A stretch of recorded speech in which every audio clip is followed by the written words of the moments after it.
Ya, assalamualaikum warahmatullahi wabarakatuh. Kembali lagi di Morning Zone bersama saya Andri Susanto dan juga Mbak Siska. Mbak Siska tanpa E. Iya, tanpa E ya. Mbak, ini pagi-pagi nih kita bahas apa nih yang lagi seru di Oke Zone sih? Apa ya? Bahas apa kita hari ini? Itu tuh soal apa gebrakan Gubernur Jawa Barat. Ini yang paling mencolok ya, Gubernur Jawa Barat. Padahal masih Barat. retret ya, tapi gebrakannya banyak ya. Dia sudah mengeluarkan beberapa statement-statement, regulasi-regulasi baru yang akan diaplikasikan di Jawa Barat. Tapi saya rasa sih 5 gebrakan barunya ini emang bagus banget. Bagus banget ya. Tapi ada satu yang mungkin aku kurang setuju ya.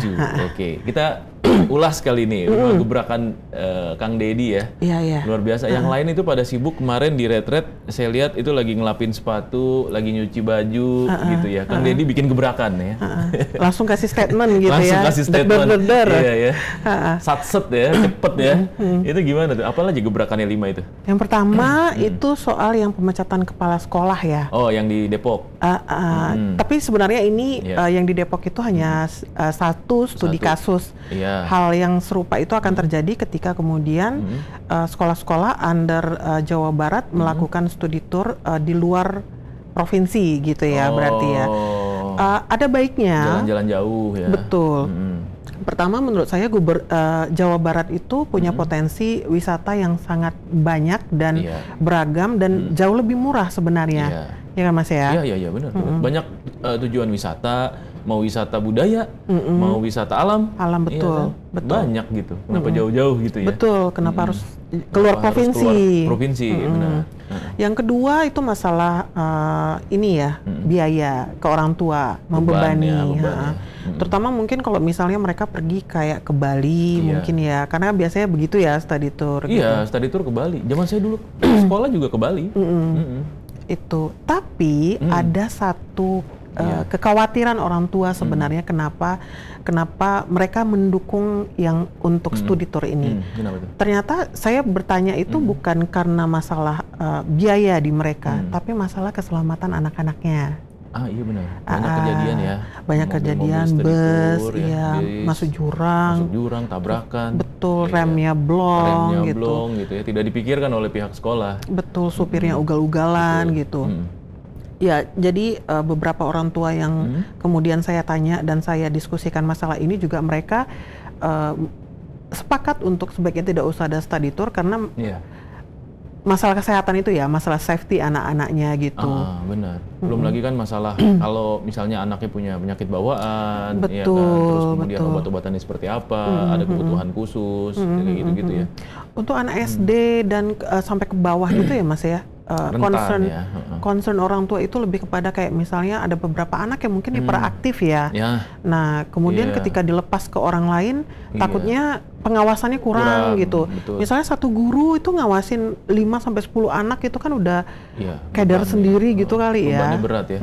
Dan memang kalau zaman kita dulu kan emang dilepas sama orang tua ya, yang udah terserah lu mau ngapain gitu. Iya. Kalau anak-anak sekarang kayaknya nggak bisa tuh. Dan memang ada beberapa anak juga tuh bener yang tadi Mbak Siska bilang tuh, ada yang hyperaktif, ada yang kadang-kadang tiba-tiba lari nyebrang jalan nggak ngeliat kanan kiri, yang kayak gitu-gitu kan, itu jadi bahaya. Belum lagi yang ada penyakit-penyakit bawaan, alergi segala macam, makanan, ya kan. Itu salah satu faktor ya. Selain itu apalagi gebrakan yang ini banyak sebenarnya gebrakannya di bidang pendidikan kayaknya ya. Yang kedua itu meniadakan wisuda di TK, SD, SMP, SMA, gitu karena mungkin ini TK, SD, SMA. Terutama TK ya, kata orang tua banyak yang curhat juga bahwa ternyata biaya untuk wisuda TK ini lumayan banget. Berapa sih? Ya mungkin bisa untuk nyewa. Iya bisa jutaan ya, karena mereka toga juga loh. Betul, beli toga. Sekarang toga berapa sih? Toga itu di atas 500-an kan ya? Di atas 500-an, sekitar 750-an lah harganya. Itu, jadi ya biaya tambahan dong untuk orang tua gitu kan. Biaya tambahan buat orang tua ya. Dan lagi juga pakai toga dari SD gitu. SD udah pakai toga, SMP pakai toga, ntar kuliah juga pakai toga lagi gitu kan. Dan memang nggak ada budayanya sebenarnya ya zaman dulu ya. Betul. Ini kan baru-baru ini aja lah ya. Zaman-zaman ya sebenarnya awalnya mungkin karena seru-seruan. Betul. Kayaknya sih gitu ya. Nah, terus kemudian akhirnya bukan lagi menjadi seru-seruan tapi jadi kewajiban. Iya. Gitu. Itu yang repot tuh. Padahal sebenarnya ya memang belum penting ya gitu. Belum. Karena kan sebenarnya pada saat kuliah itu sebenarnya intinya klimaksnya gitu kan. Pada saat kuliah pakai toga ya memang itu inilah atribusi yang memang harus dipakai. Betul. Ketika lulus kuliah gitu. Tapi kalau SD, SMP, SMA kayaknya enggak ya. Terus apa lagi Mbak? Katanya ada juga yang ini ikut militer. Nah itu kayak gimana tuh? Nah yang ketiga ini ya anak SMA katanya masuk militer gitu. Cuman kalau pelatihan militer gitu maksudnya. Iya kali ya gitu kan detailnya ini belum ini masih wacana dari Pak Dedi ya gitu. Dari Kang Dedi ya. Cuman yang aku sorotin sebenarnya untuk pelatihan militer ini khawatirnya itu akan menimbulkan bullying gitu loh Mas gitu. Maksudnya kekerasan fisik ya. Karena kita nggak bisa tutupi bahwa untuk beberapa kasus seperti sekolah-sekolah tinggi berbasis militer ini kan memang sering kejadian gitu loh. Nah apalagi di usia mereka yang anggaplah SMA gitu, mereka kan punya curious yang besar dan punya keinginan untuk punya ego yang tinggi juga gitu ya kan. Hormonnya masih belum stabil. Betul. Dan jadi gampang emosi. Betul, belum bisa juga untuk mereka menyerap mana yang baik, mana yang ya kan. Nanti bagaimana ini pengawasannya seperti apa gitu. Jangan-jangan nanti ini anak-anak dapat pelatihan militer ternyata nanti ujung-ujungnya mereka dibully atau kemudian sampai berujung pada kematian gitu kan. Tapi kan kalau di Korea kan juga ada sebagai Korean Wave, asik. Tapi di Korea tuh umur berapa sih? Bukan usia sekolah ya? Start dari 18 sampai 30 tahun. Cuman perbedaannya di Korea itu kan memang wajib militer itu sesuatu yang memang diharuskan karena mereka ada potensi perang kan dengan Korea Utara. Sedangkan kita nggak ada urgensinya sebenarnya gitu. Nah itu sih yang sebenarnya harus dipikirkan. Kalau untuk mendidik dengan kedisiplinan, saya rasa nggak perlu sampai ke situnya. Nah, jadi Kang Dedi ini setahu saya itu di sekolah itu ya di Purwakarta waktu dia masih memimpin gitu, itu kan masuk sekolah itu 6.30 kalau nggak salah. Iya, nah, iya kan gitu. Dan anak lebih cepat pulang, mereka bisa punya quality time dengan keluarga, melakukan hal lainnya, positif lainnya, dan ternyata dari beberapa netizen yang memang orang Purwakarta dan besar di sana, mereka merasakan dampaknya gitu, bahwa mereka bangun lebih awal ke sekolah dan mereka fokus belajar gitu loh. Kalau di Jakarta sulit tuh, macet ya, betul. Betul. Dan selain itu apa lagi? Itu baru 3 itu. Ini 3. Nah, yang keempat, selebihnya itu lebih kepada kayak efisiensi anggaran ya. Oh ini gitu. Kayaknya semua daerah ya. Efisiensi anggaran. Jadi kayak di sini ada beberapa kayak katanya anggaran baju dinas gubernur dan perjalanan dinas luar negeri dari yang sebelumnya 1, miliar itu jadi 0. Ditiadakan ya. Sedangkan untuk bagus nih buat contoh. Betul. Untuk perjalanan dalam negeri gubernur itu dari 1,8 miliar menjadi cuma 700.000. Waduh, selebihnya pakai modal sendiri kayaknya nih Kang Dedi kalau jalan-jalan. Mungkin begitu atau tapi ini efisiensi anggaran yang tepat ya? Karena memang sektor-sektornya bukan mengambil anggaran untuk yang di bawah, dari pribadi dia dulu aja gitu, kebutuhan mana yang nggak perlu yang diambilin ya. Atau ya memang setelah dikaji bahwa ternyata banyak perjalanan dinas itu yang ternyata memang tidak penting. Itu yang pertama. Terus yang kedua, pergantian baju dinas gubernur yang misalnya mungkin setiap tahun ganti, itu kan pemborosan juga, misalnya gitu. Nah kita nggak tahu juga ya pergantian baju dinas itu per berapa tahun gitu. Kalau misalnya dialokasikan setahun 2 kali aja itu sudah too much mungkin kali ya gitu. Iyalah. Jahit baju aja berapa sekarang Mas? 2 jutaan. Hampir. Nggak tahu deh, tergantung ya sama celananya nggak sih? Iya betul. Sepaket kan? Dong. Sepaket, iya. Benar. Ya tetapi ya 1 tahun lah mungkin bisa ya, 1 tahun 1 baju dinas, 1 tahun 1 baju dinas. Tapi kan harganya juga nggak sefantastis itu sebenarnya. Iya. Iya kan. Tapi kan bisa membebani juga expense-nya provinsi kan. Iya. Gitu. Dan yang perjalanan luar negeri sih memang yang cukup unik ya. Ngapain juga gitu, ya kan? Katanya studi banding. Ya, banyak yang studi banding, banyak yang pergi ke luar negeri. Jadi terus kemudian bilangnya kan banyak tuh alasannya kayak studi banding, terus kemudian melihat untuk mengakomodir untuk menjadi sister city, ya kan, kayak gitu-gitu. Dan itu memang kerap dilakukan. Tapi untuk kota-kota besar kan, ya itu wajar gitu, karena studi bandingnya banyak biasanya tuh terkait soal transportasi, terkait soal banjir misalnya. Itu hal yang lumrah gitu. Tapi kalau untuk wilayah yang tidak wilayah yang tidak terlalu besar, untuk daerah-daerah yang tertentu sih sebenarnya nggak perlu amat untuk itu sih. Iya benar. Tapi ya bagus lah ya, ini terobosan yang patut dicontoh untuk kepala daerah lain ya. Betul. Bahwa memang kebutuhan itu memang harus benar-benar disortir, perlu nggak sih ke luar negeri gitu.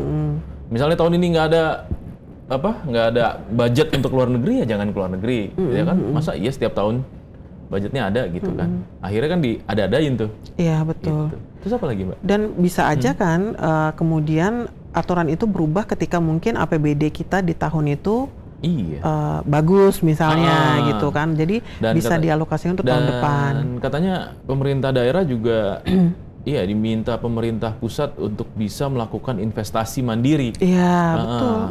Untuk menambah APBD-nya gitu kan. Nah, ya kalau misalnya udah bisa mendapatkan profit dari daerahnya, ya mungkin bisa dialokasikan lagi gitu untuk anggaran-anggaran yang sebelumnya dipangkas gitu ya. Betul. Apalagi Jawa Barat itu kan potensial sekali ya. Luas wilayahnya.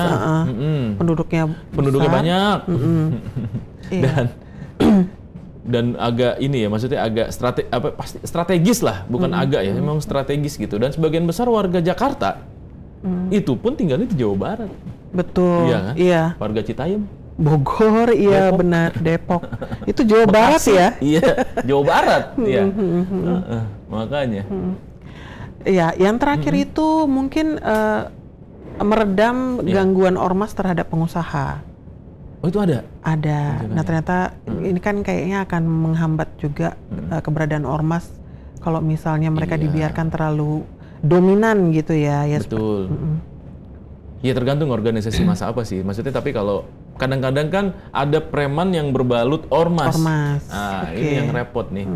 Gitu, ya kan, yang pada akhirnya ya justru malah menjadi gangguan buat masyarakat juga gitu, ya kan. Aksinya justru lebih menandakan dia ini preman sebenarnya. Betul. Bukan ormas gitu.